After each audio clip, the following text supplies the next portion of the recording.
¿Qué tal amigos? Bienvenidos al curso de contabilidad de costos. La información sobre el costo de los productos, de los centros y de las operaciones que suministra la dirección, la contabilidad de costos, son demasiado complicados, difíciles de comprender e incapaces de identificar los productos que más contribuyen a generar valor de la empresa. Debido a que el mundo actual en el que se desarrollan las actividades de las organizaciones empresariales está caracterizado por un alto grado de incertidumbre y una fuerte complejidad, por lo que no es posible diseccionar o dimensionar la empresa o dividir la empresa por productos, como consecuencia de las múltiples interrelaciones que se dan entre centros, funciones y procesos. Si se acepta que la contabilidad de gestión tiene como objetivo suministrar información para la toma de decisiones económicas con la finalidad de promover la eficiencia global de la organización,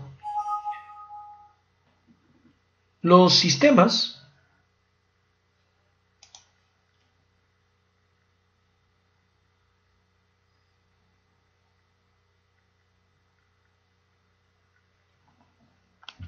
de medida que se utilicen y los modelos de decisión que se apliquen han de basarse en criterios económicos, por lo que los enfoques clásicos basados en el cálculo del costo del producto y en el sistema del costo de absorción no solamente no permiten alcanzar la meta, sino que distraen al directivo y le impiden enfocar los esfuerzos de mejora. En este curso vamos a darle un enfoque distinto. Si bien la contabilidad de costos contribuyó notablemente al desarrollo industrial a informar sobre el costo de los productos y de la eficiencia interna a fábrica a medida que fue pasando de una producción artesanal a una fuerte mecanizada, una alta tecnología, con ya los modelos de costo han quedado obsoletos y ya no ayudan a la toma de decisiones. Es preciso un cambio de paradigma para recuperar precisamente la importancia de la información contable. Este cambio viene de la mano de la contabilidad basada en actividades y de la teoría de las restricciones o de las limitaciones, la cual aporta a la contabilidad de gestión una serie de medidas y una metodología científica, así como una lógica operativa basada en el pensamiento sistémico. Si nosotros hablamos sobre el tipo de empresas, podemos prácticamente mirar tres tipos de empresas: las empresas comerciales, manufactureras y de servicios. Las empresas comerciales se caracterizan porque compran y venden productos sin cambiar su forma básica. Por lo tanto, solo podemos hablar de inventarios de mercaderías. En empresas manufactureras se compra la materia prima, se convierten en productos terminados. Entonces ya hablamos de tres tipos de inventario: la materia prima, inventario de productos en proceso y productos terminados. Y si hablamos en empresas de servicios, ya son empresas que proveen productos intangibles, y ahí no se puede hablar de inventarios. En un sistema de información contable, si ustedes pueden observar, el proceso económico de una empresa implica la realización de una serie de operaciones financieras, económicas y administrativas. Eso es prácticamente el eje central de todo proceso. Por lo tanto, es necesario que se manejen sistemas confiables que den la información oportuna, y entre estos sistemas administrativos la empresa debe contar con un sistema de información contable. Un sistema de información contable se basa en conceptos, técnicas y procedimientos que se van a utilizar para suministrar las informaciones requeridas por la gerencia y así, obviamente, tomar decisiones. Observen este gráfico.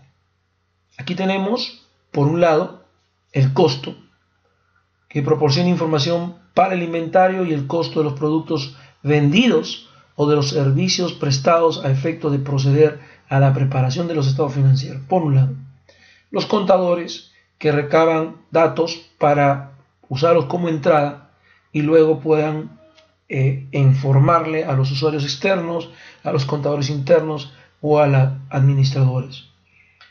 Por otro lado, la información monetaria más la información que no es monetaria, más un análisis propiamente dicho, es lo que nosotros pretendemos hacer sobre una contabilidad administrativa.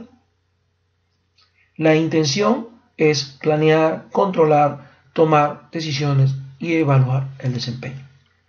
Cuando hablamos de contabilidad de costos, estamos hablando de aquella que entrega información de utilidad y, como pueden ustedes leer, tiene propósitos: valorizar los productos, controlar la gestión, planear, haciendo presupuestos y entregar información, en este caso, que ayuda a tomar decisiones de carácter operacional, táctica o estratégica. Cuando hablamos de contabilidad financiera, esta entrega información a usuarios externos de la empresa. Ahí están los accionistas, los bancos, proveedores, entidades gubernamentales. Esta información está conformada por los estados financieros: balance general, el estado de resultados, el estado de flujo de efectivos, las notas explicativas de los estados financieros. Y la información que entrega la contabilidad financiera se rige por los principios de contabilidad generalmente aceptados, constituidos por reglas, convenciones y procedimientos, los cuales conforman la práctica contable. En cambio, cuando hablamos de la contabilidad administrativa, estamos hablando de aquella que entrega información, pero a usuarios de carácter interno en la empresa. Aquí estamos hablando de los administradores. Ahora, esta información que se entrega no se rige por los principios de contabilidad. Aquí la información es manejada acorde a otro criterio. Si nosotros hacemos una comparación entre contabilidad financiera y contabilidad administrativa, pues obviamente la contabilidad financiera genera información para usuarios externos, mientras que la administrativa para decisiones internas. Mientras que la contabilidad financiera registra hechos pasados, la contabilidad administrativa centra su punto de atención en la prospección, en el análisis de hechos futuros. Mientras que la contabilidad financiera debe prepararse teniendo en cuenta principios de contabilidad generalmente aceptados, en la contabilidad administrativa no cuenta con principios que rijan su preparación. La contabilidad financiera es obligatoria su preparación, en cambio la contabilidad administrativa no lo es.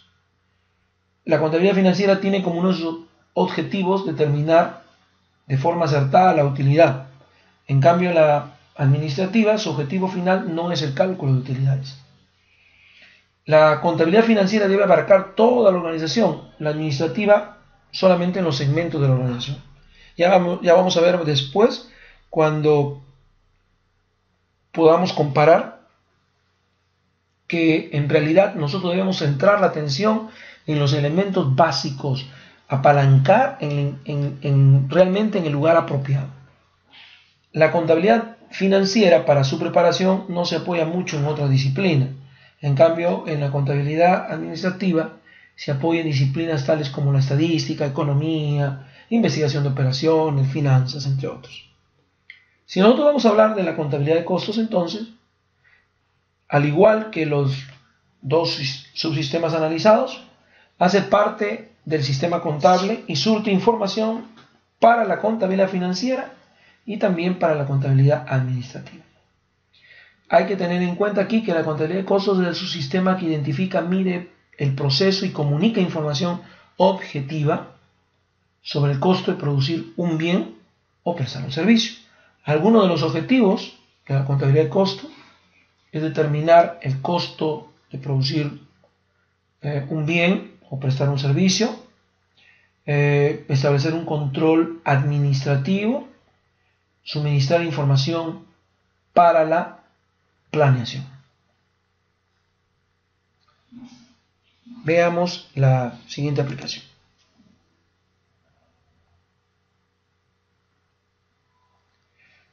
Nosotros tenemos esta información. Tenemos la producción, ventas, el precio por unidad de venta, el costo por unidad, el gasto de administración, los gastos de ventas, los costos variables y los costos fijos.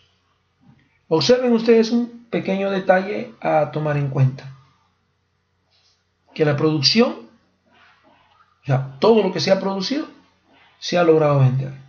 Eso es ideal. Obviamente eso no existe, o muy pocas veces ocurre. Entonces, tomando en cuenta ese detalle, observemos cómo determinamos la contabilidad, cómo se presenta la contabilidad financiera y cómo se presentaría la contabilidad administrativa. Para ello, hemos creado este resultado. Aquí hay algunos datos que ustedes en su material de información van a poder leer. Esta empresa entonces vende, si nosotros podemos observar aquí, hemos creado nombres de campo en el Excel y estamos diciendo ventas por precio unitario. Si nosotros sabemos que vamos a vender 5.500, ahí está el nombre del campo, lo multiplicamos por su precio de venta, lo dividimos entre 1000 para no tener valores en miles, ya lo hemos simplificado, o sea, esa información está en miles, como pueden ustedes observar. Entonces tenemos ahí algo interesante. Por un lado tenemos las ventas. Por otro lado tenemos el costo de vender. Así se maneja en términos de contabilidad. Ese término costo de ventas luego lo vamos a explicar en detalle. Por ahora asumámoslo así. Es el costo de lo que se ha vendido. Solo que en este caso no vamos a poder ver la diferencia porque lo que se ha producido se ha vendido.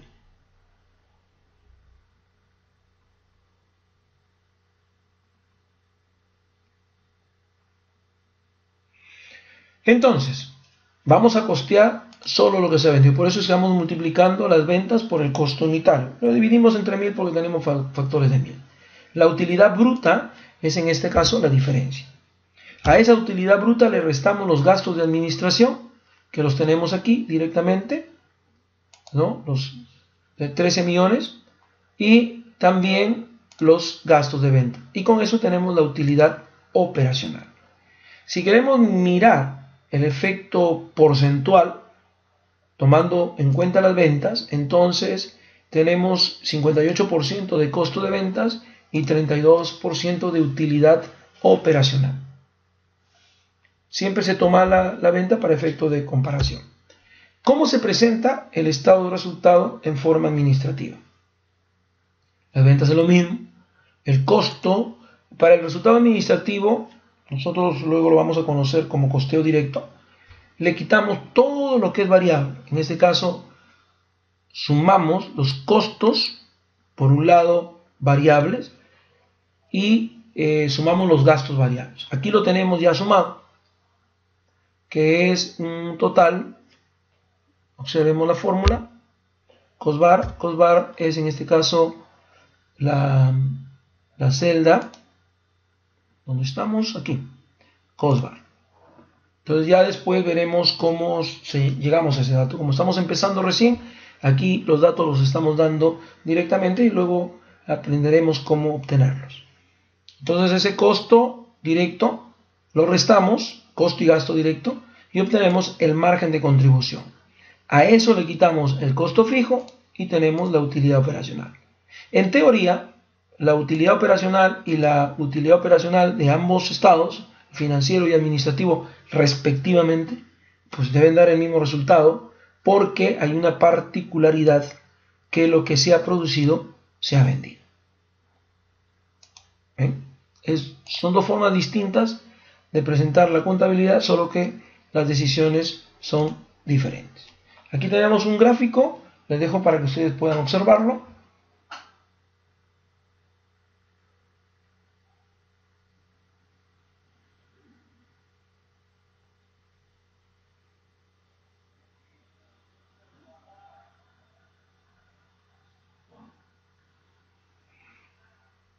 Eso resume lo que hemos estado mencionando, ¿no? La contabilidad de costos como un alimento para la parte gerencial y para la parte financiera. No olvidemos que si estamos hablando en términos de fisco, estamos pensando en la contabilidad financiera. Hemos usado el término costos. Bueno, entonces demos el concepto de lo que es costo. Bajo el enfoque de la contabilidad de costos, costo es sacrificio económico que se incurre para obtener una unidad de costeo que puede consistir en una cosa material o inmaterial, ¿no? Aquí hay que aclarar que calcular costos exige una clara definición de la unidad de costeo, ¿no? Si vamos a costear el kilo, la unidad, el litro, la caja de 12, la caja de 24, etc. Por ejemplo, si estamos hablando de teléfono, pues estamos pensando en el minuto telefónico. En una misma actividad puede haber más de una unidad de costeo. En una actividad productiva, cada producto terminado es una unidad de costeo, a la cual puede determinársela como término final, ¿no? Pero también puede definirse una unidad intermedia, ¿no? Una medida parcial de costo para facilitar el costeo del producto terminado o bien respondiendo a un objetivo propio.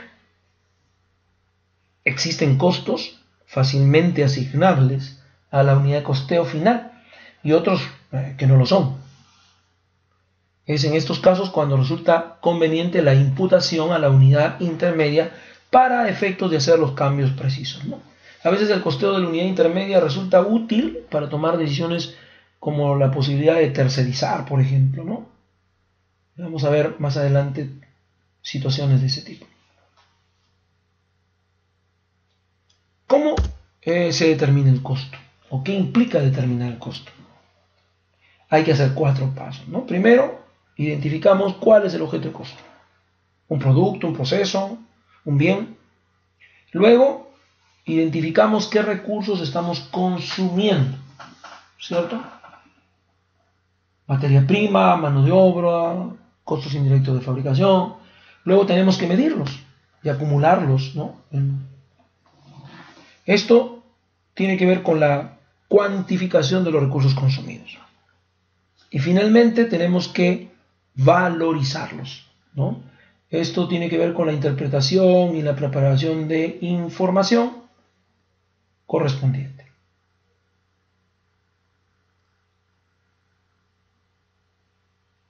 Ahora, hay otro concepto que es el gasto. Entonces, conviene, para efectos de la contabilidad de costos, diferenciar lo que es costo con lo que es gasto, ¿cierto? Mientras que el concepto de costo se debe asociar a un activo, el gasto no es eso. Cuando se incurre en un desembolso de caja que se asocia al proceso, dice es un activo. Por lo tanto, estamos hablando de costos. En cambio, cuando el desembolso se asocia a los procesos que no son productivos, estamos hablando de gastos. Eso, digamos, en el enfoque moderno, ya no tiene sentido. Pero eso lo vamos a ver más adelante. Por ejemplo, que en este gráfico ustedes pueden ver la diferencia entre uno y otro. Ustedes lo pueden observar ahí. En una fábrica hablamos de costos, en la parte administrativa de ventas hablamos de gastos. Por ejemplo, si hablamos de, como ven ahí, una remuneración a un obrero, estamos hablando de costos. Pero si estamos hablando de compra de útiles de escritorio para la secretaria, ¿no?, que trabaja en administración o en ventas, estamos hablando de gastos. En contabilidad se usa el término prorrateo, ¿no? El prorrateo, como pueden ustedes observar ahí, si yo desembolso el dinero, ¿cierto?, entonces hay que hacer un prorrateo. Por ejemplo, si yo alquilo un local, parte del local lo podré usar para la planta y parte del local para las oficinas de administración y ventas. Entonces aquí ponemos un ejemplo. Si yo alquilo por, digamos, 1.000.000 mensual o 1.000 mensual, para distribuir ese importe en costo y gasto, entonces yo tomo, por ejemplo, el área de la fábrica, de la administración, ¿no?, de la oficina de ventas, y luego hago el prorrateo correspondiente. Si estoy usando la mitad de metros cuadrados y estoy pagando 1.000, pues entonces 500 será orientado para la fábrica. Eso es costo, ¿no? Más adelante vamos a ver que eso ya no tiene sentido después, cuando el enfoque de la contabilidad se dé por el camino de las ventas, ¿no? Eso lo vamos a ver más adelante. Bueno, aquí tenemos una diferencia entre costo del producto y costo y gasto del periodo. Son términos que debemos también manejar. Cada vez que hablemos de recursos consumidos, de proceso productivo, de balance general, estamos hablando bajo el enfoque de costo de producto. Cuando eso ya lo trasladamos para vender, estamos hablando del costo del periodo. Aquí vemos el ciclo del costo que nos ayuda a mirar lo que estamos explicando, ¿no? Por ejemplo, ¿qué recursos consumimos? Materia prima, mano de obra, costos indirectos de fabricación. Eso entra a un proceso productivo donde las materias directas cambian su estado, ¿no? El resultado tendremos activos circulantes, que son los productos en proceso, aquellos que no se han terminado de hacer, y productos terminados. Eso es costo del producto. Cuando eso lo llevamos a un estado resultado, entonces ya estamos hablando de costo de ventas, costos del periodo, ¿no? Eso es útil, sí, en algún momento para poder, digamos, diferenciar, ¿no?, uno de otro y para efectos de tomar decisión. En el próximo video hablaremos de la clasificación de los costos.